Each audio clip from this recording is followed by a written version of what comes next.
Degrés au thermomètre, 242 km au compteur et un col mythique pour finir. Gare à la surchauffe pour cette plus longue étape du Tour entre Givors et le Mont Ventoux. En attendant l'explication entre ténors sur les 20 km du Géant de Provence, 9 coureurs décident de se faire la belle après 39 km. Parmi eux, 4 Français bien décidés à briller en ce jour de fête nationale.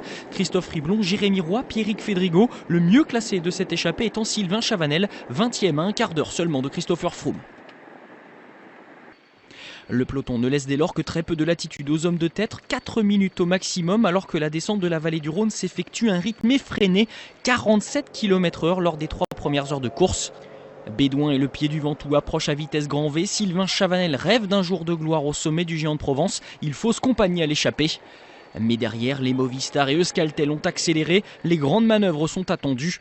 Nairo Quintana passe à l'offensive dès les premiers hectomètres du Ventoux. Chavanel et les évadés du matin sont avalés. Mais la course au maillot jaune va rapidement changer la donne. Sous l'impulsion de Richie Porte, le groupe maillot jaune se réduit comme peau de chagrin. Alejandro Valverde ou encore Roman Kreuziger lâche prise. À 7 km du sommet, Froome sur sa selle dépose Alberto Contador dans un train d'enfer. Il revient sur Quintana.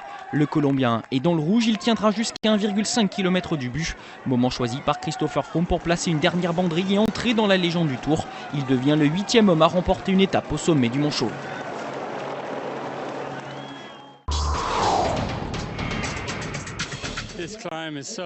L'ascension du Ventoux, c'est quelque chose d'historique.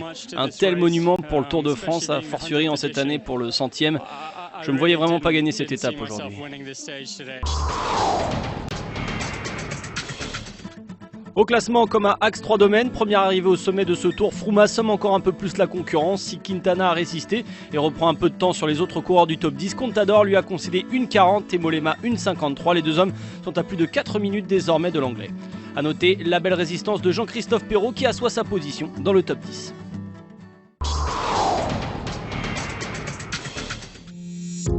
La 15e ascension du Mont Ventoux de l'histoire a été comme ses devancières, épique et magnifique. Lundi, le peloton fait relâche, une journée de repos qui ne sera pas de trop avant d'aborder les Alpes.